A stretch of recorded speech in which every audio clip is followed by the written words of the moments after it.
So students we were on these formulas कि sin 90 minus theta is equal to cos theta होता है, ठीक है। तो अब इसके ना इसको इनवर्स का फार्मूला बनाना है, तो आप लोग ध्यान से सुनना। ये दोनों तो आपस में इक्वल है, लेकिन कुछ तो वैल्यू होगी इसकी। जैसे किसी से पूछते हैं कि आपका घर कहाँ है, बोलता है मंदिर के सामने, कि मंदिर कहाँ है, घर के सामने। तो ऐसे पता नहीं चलेगा, और कुछ लैंडमार्क बताना पड़ेगा। तो इस वाले फार्मूले का अगर हमें इनवर्स देखना है तो हमें, वैसे तो फार्मूला सही है पर इसकी कुछ तो वैल्यू होगी, तो इसकी वैल्यू को अपन x मान लेते हैं। और जब भी हम कभी इस तरह की इक्वेशन में कोई ऐसे x वैल्यू मानते हैं, तो यहाँ तो जगह नहीं है, मैं यहाँ लिख के बता देता हूँ इस वाले फार्मूले के, कि यहाँ पे x लिख के यहाँ पे लिख देते हैं लेट, यानी कि अपन ने लेट किया है। तो इसका मतलब ये हुआ कि हमारा ये जो साइन π/2 माइनस थीटा है ये भी x है, और ये जो हमारा cos थीटा है ये भी x है। तो यहाँ से अगर हम इनवर्स निकालेंगे तो ये क्या हो जाएगा, cos इनवर्स ऑफ x, और यहाँ से हम इनवर्स निकालेंगे तो ये उधर जाएगा, तो क्या हो जाएगा π/2 minus theta is equal to sine inverse x। तो एक इक्वेशन ये है और एक इक्वेशन ये है। इसमें अगर हम थीटा को एलिमिनेट करना चाहें तो हम जो है cos इनवर्स, ये जो थीटा की वैल्यू ये है वो यहाँ पे पुट कर सकते हैं। तो ये हमारा बन जाएगा π/2 minus cos inverse x sine inverse x, और जब हम इसको उधर भेजेंगे तो ये π/2 इज इक्वल टू हो जाएगा sign inverse x plus cos inverse x। तो इस तरह से एक हमारा फार्मूला बनेगा। इसको हम लोग इस तरह से कम यूज करते हैं, इस तरह से ज्यादा यूज करते हैं, कि कहीं पे अगर sine inverse of x plus cos inverse of x is equal to i, कहीं पे ऐसा लिखा हुआ है तो उसको हम π/2 बोलते हैं। और जब हम इसको फार्मूले को कहीं पे भी यूज करते हैं तो हमेशा मेंशन करते हैं कि अगर एक ही क्वांटिटी हो, जो कि यहाँ पर x है, एक ही क्वांटिटी हो, उसका साइन इनवर्स भी निकालें और cos इनवर्स भी निकालें और उन दोनों को प्लस करें, तो उसका आंसर क्या आएगा, उसका आंसर आएगा हमारा π/2। तो ये फार्मूला हमने इससे निकाला था, और इस फार्मूले के जैसे दो फॉर्म्स और हमारे ट्रिगो में होते हैं। तो इन दोनों से भी इसी तरह से हम जब सॉल्व करेंगे तो इस वाले का फार्मूला क्या बनेगा, tan inverse of x plus cot inverse of x is equal to π/2 बनेगा, और इस वाले का हमारा बनेगा sec inverse of x plus cosec inverse of x equals to π/2। तो इस तरह से बच्चों ये हमारे तीन फार्मूले हैं, और इन तीन फार्मूलों को हम ज्यादा महत्व क्यों देते हैं, उसका एक रीजन है, बहुत इंपॉर्टेंट रीजन है, आप ध्यान से सुनना। इन फार्मूलों को हम यूनिवर्सल फार्मूले बोलते हैं कई बार, क्योंकि इसके अंदर में x की वैल्यू कुछ भी हो, ये फार्मूले हमेशा ट्रू होते हैं, ठीक है। अब ये तो क्या बच्चों को समझाने के लिए, बाकी सही बात ये है कि जब अपन डोमेन रेंज पढ़ेंगे, पहले अपन ने वैसे एक बार कर रखा है, तो उसके अंदर में साइन इनवर्स और cos इनवर्स के अंदर ये जो x रखते हैं उसका जो डोमेन है वो साइन इनवर्स और cos इनवर्स के लिए सेम है। जो मैं यहाँ पे लिख देता हूँ कि जब x बिलोंग करता है -1 to 1, वो इनका जो है डोमेन होता है। और इनके जो क्वेश्चंस आते हैं जनरली उसमें x जो है वो अननोन ही होता है। थ्योरेटिकल क्वेश्चंस आते हैं, न्यूमेरिकल क्वेश्चन नहीं आता है कि यहाँ पे कोई नंबर लिखा हुआ है। तो थ्योरेटिकल क्वेश्चन होते हैं, तो x के बारे में अपन बॉदर नहीं करते, अपन सोचते हैं कि डोमेन में ही होगा। तो ये फार्मूले में क्या होता है कि ये दोनों जो इनवर्स फंक्शन है उसका ये जो डोमेन है ना वो इन दोनों के लिए सेम है। इस वजह से ये इसके अंदर में डोमेन की प्रॉब्लम नहीं आती है। इसी प्रकार से यहाँ पर tan इनवर्स x और cot इनवर्स x के अंदर में x का जो डोमेन है वो होता है x belong to all real number, तो वो भी दोनों के लिए सेम है, इसीलिए दोनों में सेम नंबर बहुत इजीली यूज हो सकता है बिना डोमेन की चिंता किए हुए। तो ये भी हमारा जो है π/2 के इक्वल होता है, और सेम रीजन इसका है, इसका डोमेन अलग है। इसका डोमेन वो होता है x belong to all real number except -1 to 1, ये वाला ब्रैकेट होता है। तो इसलिए इनके अंदर में डोमेन की कोई प्रॉब्लम नहीं होती है। तो अब हम क्या करते हैं, इन फार्मूलों के ऊपर बेस्ड है ना कुछ क्वेश्चंस करते हैं, तो आपको थोड़ा सा अच्छा लगेगा। तो बच्चों इसके अंदर एक बहुत अच्छा क्वेश्चन है, वो क्वेश्चन ये है कि सॉल्व फॉर x, कि आपको ना सॉल्व फॉर x करना है। तो वो क्वेश्चन ये है कि 6 sine inverse of x plus 2 cos inverse of x is equal to 2π है। तो इसको हमें x के लिए सॉल्व करना है, ठीक है। तो इस वाले के अंदर अभी हमने फार्मूला क्या देखा कि हमारा sign inverse x plus cos inverse x कितना होता है, π/2 होता है। तो इसका हम इसमें यूज कर सकते हैं। क्या यूज करेंगे कि हम ये जो 6 साइन इनवर्स x है इसको 4 sign inverse x 2 sign inverse x लिख लेते हैं, ब्रेक कर लेते हैं इसे। और ये हमारा जो है 2 cos इनवर्स x है, और ये 2 में क्यों ब्रेक किया है, क्योंकि ये भी 2 है। और फिर अगर इन दोनों का 2 कॉमन ले ले तो इन दोनों का 2 कॉमन ले लेते हैं, तो हमारा ये फार्मूला बन जाएगा। और इस फार्मूले की वैल्यू क्या है π/2, तो हम इसके अंदर में इसकी वैल्यू कितनी रख देंगे, इसकी वैल्यू हम π/2 रख देंगे, और इधर पे 2π है, ठीक है। अब ये 2 से 2 कैंसिल हो जाएगा, तो ये कितना बन जाएगा, इट विल बिकम पाई। तो ये पाई इसमें से माइनस होगा तो कितना रह जाएगा पाई। और यहाँ पे 4 साइन इनवर्स एक्स है, तो अब उसके बाद में ये साइन इनवर्स एक्स इधर रहेगा और ये अपॉन में 4 चला जाएगा। फिर उसके बाद ये x, अपने को x की वैल्यू निकालनी है, सॉल्व फॉर x है, तो साइन इनवर्स को उधर भेजेंगे, तो उधर जाकर बन जाएगा साइन पाई बाय 4 यानी साइन 45, और साइन 45 की वैल्यू क्या होती है 1/√2। तो ये हमारा आंसर आ गया। अब इसके अंदर में ये आंसर को अगर आप वापस इसके अंदर में रख के देखना चाहिए कि ये सेटिस्फाई कर रहा है कि नहीं कर रहा है। उसके दो कारण हैं। पहली बात ये है कि कई बार यहाँ पे ना कैलकुलेशन मिस्टेक हो जाती है, तो वो भी चेक हो जाती है। दूसरी बात ये है कि कई बार जैसे इसमें तो एक ही आंसर आ रहा है, कई बार क्वाड्रेटिक बनती है, 2 आंसर आते हैं, उसमें से एक सेटिस्फाई करता है, एक सेटिस्फाई नहीं करता है। तो वैल्यू रखने की आदत जो है होनी चाहिए। तो ये अच्छा है, इसको हमने सॉल्व किया है। इसी टाइप से जो है और भी हम क्वेश्चन ले सकते हैं, जैसे कि 3 tan inverse x is equal to pi plus cot inverse x है। ये क्वेश्चन सॉल्व करना है, ठीक है। अब बच्चों ये मैंने अपने मन से बनाया हैंड टू हैंड, ऐसा नहीं सॉल्व नहीं होगा, सॉल्व तो हो जाएगा, लेकिन इसके अंदर में जैसे इसमें बहुत अच्छी वैल्यू आई है x की 1/√2, हो सकता है इसमें अच्छी वैल्यू नहीं आए। तो इस वाले क्वेश्चन को हम कैसे सॉल्व करेंगे, सिंस इनके बीच में क्या रिलेशन होता है कि tan inverse x plus cot inverse x is equal to कितना होता है पाई/2। तो ये हमारा फॉर्मूला है। तो यहाँ से अगर हम cot इनवर्स x की वैल्यू निकालें तो cot इनवर्स x की वैल्यू यहाँ से क्या आएगी, cot इनवर्स x की वैल्यू जो है यहाँ से आएगी, इसको उधर भेजना पड़ेगा, तो वो आएगी हमारी पाई/2 minus tan inverse of x, ये आएगी, ठीक है। अब उसके बाद में ये tan इनवर्स x को इधर भेज देंगे, तो ये माइनस tan इनवर्स x इधर आकर इसमें क्या हो जाएगा प्लस, तो प्लस होकर ये 4 tan इनवर्स x हो जाएगा, और ये कितना है पाई और प्लस पाई/2, पाई प्लस पाई/2 कितना हो जाएगा 3 पाई/2 हो जाएगा, ठीक है। सही है ना, सही है, सही। फिर उसके बाद ये 4 यहाँ पे भेज देंगे डिवाइड में, तो उससे हमारा tan इनवर्स x कितना हो जाएगा, वो 3 पाई/8 हो जाएगा। मुझे पहले ही शक था। अब ये 3 पाई/8 क्या है, ये आएगा 67.5 डिग्री। 67.5 डिग्री की वैल्यू निकाल सकते हैं, पर नॉर्मली अपन निकालते नहीं है। तो अब यहाँ क्या, चूंकि मन से क्वेश्चन बनाया था, एग्जामिनर भी यही करते हैं, वो फिर क्वेश्चन को चेंज करते हैं, यहाँ ऐसा करते हैं 2 कर लेते हैं, तो उससे फार्मूला तो सेम रहेगा, यहाँ 2 रहेगा, तो ये इधर आकर प्लस होगा, तो कितना हो जाएगा 3 टाइम्स, तो फिर ये डिवाइड में जाएगा, तो उससे tan इनवर्स x कितना हो जाएगा पाई/2, ये तो और बेकार हो गया इससे x कितना हो जाएगा, x हो जाएगा tan पाई/2, जो कि इनफाइनाइट होता है। तो ये चेंजेस किए थे, लेकिन उससे क्वेश्चन वैसा हो गया। कई बार वैसे ये भी आंसर होता है। यहाँ पर एक चीज बता दूं मैं, इनफाइनाइट और नॉट डिफाइंड में फर्क होता है। इनफाइनाइट जो है वो डिफाइंड है, और नॉट डिफाइंड जो है वो नॉट डिफाइंड है। तो ऐसा मतलब सॉल्व करते हैं। तो इस टाइप के क्वेश्चन आपको मिल जाएंगे। तो फॉर्मूले पे बेस्ड हमने एक अच्छा क्वेश्चन अभी किया। नाउ स्टूडेंट्स, ये भी हमारे फॉर्मूले हैं, रेसिप्रोकल फॉर्मूले, कि साइन थीटा का रेसिप्रोकल होता है कॉसेक, और सेम चीज है कि कॉसेक का रेसिप्रोकल होता है साइन। तो इसका भी हमारे इनवर्स में फॉर्मूला है। तो इनवर्स में फॉर्मूला बनाने के लिए पिछली बार भी आपने देखा कि ये दोनों आपस में इक्वल है, लेकिन किसी वैल्यू के इक्वल लेना पड़ेगा। तो इसको हम x के इक्वल ले लेते हैं। अच्छा, ये इसको x के इक्वल ले सकते हैं। ऑब्वियसली इसका रेसिप्रोकल है, तो x थोड़ी होगा, यहाँ पे कुछ और होगा। ऐसा करते हैं, इसको y के इक्वल ले लेते हैं। अब कई बच्चे सजेस्ट करेंगे कि y 1/x होगा। हाँ, वो सही सजेस्ट किया एकदम। तो इसको हमें इनवर्स में कन्वर्ट करना है। फॉर्मूला तो हमारा इतना सही है, तो x, इन दोनों को हमने x के इक्वल माना है। इसका मतलब हमारा साइन थीटा भी क्या होगा x, और 1/cosec थीटा, ये भी कितना होगा x। तो यहाँ से थीटा क्या हो जाएगा साइन इनवर्स x, और इस वाले में हम क्या करेंगे, इसको रेसिप्रोकेट करना पड़ेगा। तो रेसिप्रोकेट करेंगे तो cosec theta is equal to 1/x हो जाएगा।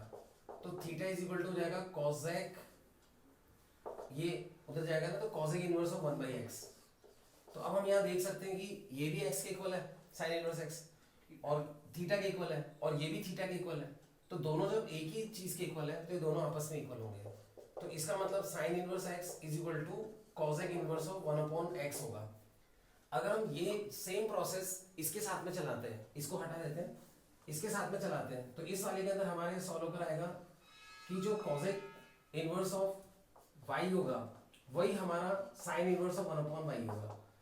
तो इन दोनों फॉर्मूलों को देख के जो चीज हमें समझ में आती है वो ये है कि साइन इनवर्स x है, ठीक है। इसको हम जब cosec में चेंज करते हैं, तो जब हम इसको cosec में चेंज करते हैं, जो इसका रेसिप्रोकल है, तो अंदर जो क्वांटिटी है वो रेसिप्रोकेट हो जाएगी। इतना सिंपल सा कॉन्सेप्ट है। इस वाले के अंदर में cosec का रेसिप्रोकल साइन होता है, तो इनवर्स में भी यही चलेगा। cosec इनवर्स ऑफ y क्या होगा, साइन इनवर्स ऑफ 1/y, और इस तरह के स्टेप्स हम लोग बहुत जगह पे उठाते हैं। जैसा कहीं पे आपसे ना ये इवेल्युएट करने के लिए आ जाए कि कॉसेक इनवर्स ऑफ 2/√3 ये निकालो। अब मुझे भी कॉसेक की वैल्यूज इतनी कंफर्टेबली याद नहीं है, तो फिर मैं क्या करूंगा, इसको साइन में चेंज कर लूंगा। तो साइन इनवर्स में चेंज करूंगा तो इसको मैं क्या कर लूंगा, रेसिप्रोकेट, तो ये √3/2 हो जाएगा। अब साइन जो है वो √3/2 कब होता है, वो होता है 60 डिग्री पे, तो उसको हम π/3 लिख देंगे। अब कई बच्चे कहेंगे सर डायरेक्टली लिख दे, तो बहुत अच्छी बात है। जिनको याद नहीं है वैल्यू, साइन की वैल्यू याद है, कॉसेक में वैल्यूज याद नहीं है, टेबल याद नहीं है, they can use this method.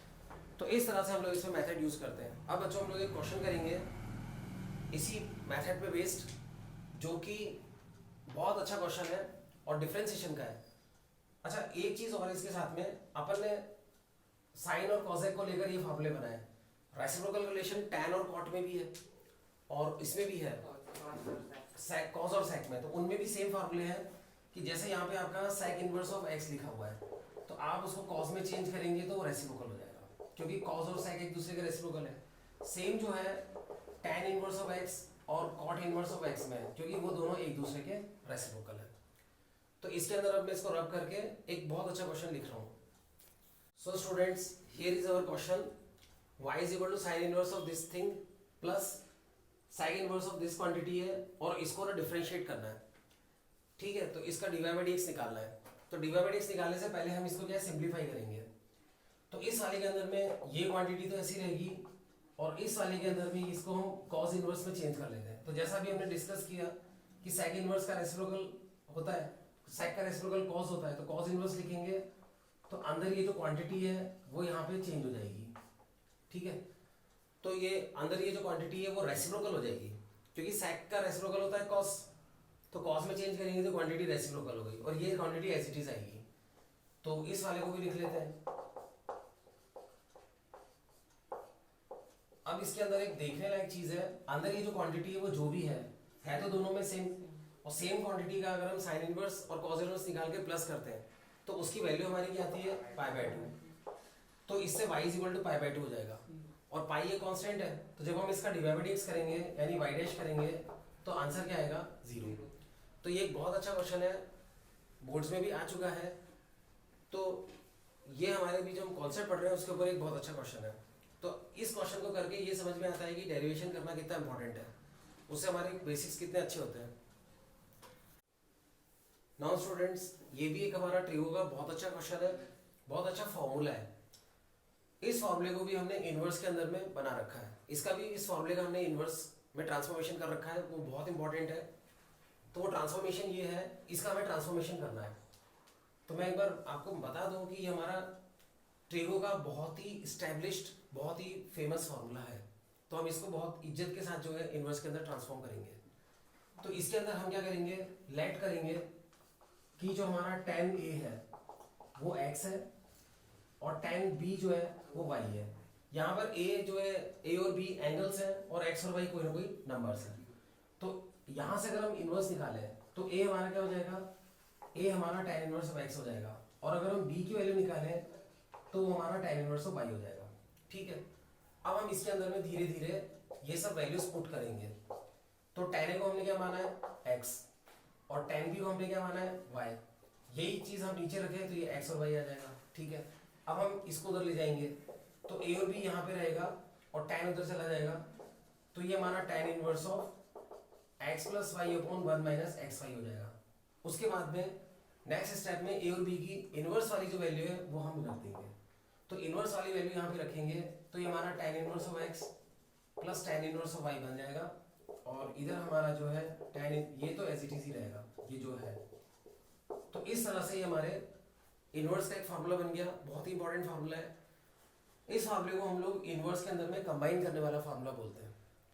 tan inverse of x plus tan inverse of y, ये जो है हमारा tan inverse of x plus y upon 1 minus x y, ये बन जाएगा। और ये फार्मूला कंबाइन करने के लिए यूज होता है, बहुत इंपॉर्टेंट फार्मूला है। सॉल्व फॉर x के अंदर में भी इसके बहुत अच्छे क्वेश्चंस हैं। तो ये हमारा फार्मूला है। अब इसके अंदर एक चीज बहुत सिंपल सी है, अगर मान लो यहाँ पे a प्लस बी की जगह माइनस होता तो यहाँ पर जो है ऊपर माइनस आता, नीचे प्लस आता, तो सेम तरीके से करते तो यहाँ पे हमारा माइनस होता और यहाँ ऊपर माइनस और नीचे प्लस आता। एंगल्स के अंदर में कंबाइन करने में tan इनवर्स का फार्मूला ही हमारे कोर्स में है। अभी हम लोग जो है साइन का फार्मूला भी निकालेंगे इन्वर्स में, आराम से निकालेंगे, लेकिन वो हमारे कोर्स में नहीं है, लेकिन उसको हम इसलिए निकाल रहे हैं जिससे हम फार्मूले की डेरिवेशन सीख सकें। स्टूडेंट्स, हमारे साइन ए प्लस बी का एक फार्मूला होता है, तो इसको हम एंगल जो है कंबाइंड वाले को ही कंसिडर करते हैं, क्योंकि दो एंगल को हमने प्लस कर रखा है, उसमें साइन लगा रखा है। तो हमारे ट्रिगो का फार्मूला है sign A cos B plus cos A sine B. तो ये हमारा फार्मूला है। अब इसको हमें चेंज करना है इनवर्स में, तो हम इसको जो है आराम से इनवर्स के अंदर में चेंज कर सकते हैं। तो आप लोग देखना हम किस तरह से चेंज करेंगे। इसके लिए हम लोग क्या करेंगे, मेन हम जो है फोकस साइन पे ही रखेंगे, क्योंकि साइन का फार्मूला है।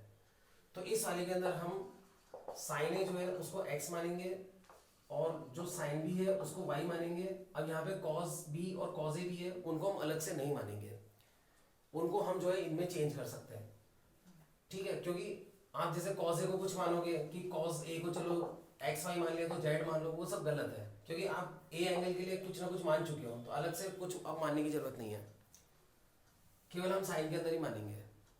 अब अगर हम इन वैल्यूज को यहाँ पे रखना चाहें तो साइन की वैल्यू तो रख देंगे, कॉस की वैल्यू कहाँ से लाएंगे। तो जो भी हम ट्रांसफॉर्मेशन करने वाले हैं, ये ट्रांसफॉर्मेशन हम 12th में बहुत यूज करते हैं, आप सबको बहुत ध्यान से देखना चाहिए। क्या ट्रांसफॉर्मेशन करेंगे आप ध्यान से देखना। साइन है ठीक है, लेकिन कॉस भी ठीक नहीं है, साइन में होना चाहिए, क्योंकि साइन बी की वैल्यू हमारे पास है, तो इसको हम ये इसमें चेंज कर सकते हैं ना। कॉस बी को लिख सकते हैं 1 माइनस साइन स्क्वायर बी और अंडर रूट है, तो ये सिंप्लीफाई होकर कॉस बी बन जाएगा। सिमिलरली इस कॉस ए को क्या लिखेंगे, इस कॉस ए को 1 माइनस साइन स्क्वायर है, ये लिख लेंगे अंडर रूट में, और ये मल्टीप्लाई में है, तो ये साइन बी को मैं जो है आगे लिख रहा हूँ, आगे लिख सकते हैं। तो हमने पूरे फॉर्मूले को चेंज कर लिया साइन के अंदर में। अब इसमें वैल्यू रख देंगे, तो अभी इसकी वैल्यू नहीं रखेंगे, ये ऐसे ही रहेगा, और साइन ए को हम क्या रख देंगे x, और साइन बी को जो है y रख देंगे यहाँ पे, तो 1 माइनस वाई हो जाएगा, और साइन बी जो है उसको y हमने माना है, और साइन ए जो है उसको हमने x माना है, तो साइन ए को x रख देंगे, स्क्वायर है तो स्क्वायर आ जाएगा। तो ये इसमें चेंज हो गया। उसके बाद में साइन को उधर ले जाएंगे, तो इस साइन को उधर ले जाएंगे तो यहाँ पे a प्लस बी रह जाएगा, और ये उधर जाकर बन जाएगा साइन इनवर्स, ठीक है। नेक्स्ट स्टेप में, मैं तो स्पेस बचाने के लिए यही कर रहा हूँ, नेक्स्ट स्टेप में a और b की वैल्यू भी रख देंगे। तो अगर हमारा साइन ए x है तो a हमारा क्या हो जाएगा, a हमारा साइन इनवर्स ऑफ x हो जाएगा, और यहाँ से हमारा b जो है वो साइन इनवर्स ऑफ y हो जाएगा। तो a को हम क्या रख देंगे, साइन इनवर्स ऑफ x, और b को हम रख देंगे साइन इनवर्स ऑफ y। तो इस तरह से ये साइन के अंदर में दो एंगल्स हो, साइन इनवर्स x और साइन इनवर्स y, उनको कंबाइन करने का फॉर्मूला है।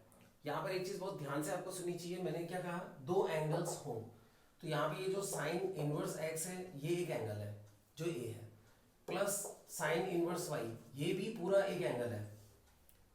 तो इन दोनों एंगल को अगर हमें कंबाइन करना हो तो हम कंबाइन कर सकते हैं, और ये साइन इनवर्स आएगा और अंदर ये आ जाएगा। अब ये जो फार्मूला है आर.डी. शर्मा वगैरह में तो दे रखा है, लेकिन हमारे एनसीईआरटी में नहीं दे रखा है। एनसीईआरटी में हम इसको यूज नहीं कर सकते, जबकि इस तरह के क्वेश्चंस हैं इसमें, तो उसके लिए हम क्या एक बीच का रास्ता लेते हैं, यानी हम फार्मूले में जो डेरिवेशन का मेथड है उस मेथड को यूज करते हैं, और ये फार्मूला हमको अलाउ नहीं कर रखा है, लेकिन ये फार्मूला तो हम 11th में बहुत यूज करके आए, तो इस वाले फार्मूले को हम यूज कर लेते हैं। तो जब इसका कोई क्वेश्चन आता है तो डेरिवेशन में जो मेथड यूज किया है सेम मेथड हम क्वेश्चन में अप्लाई कर देते हैं, और उस मेथड को ही हम लोग लेट मेथड बोलते हैं। तो लेट मेथड क्या है वो अभी आपको मैं बता देता हूँ।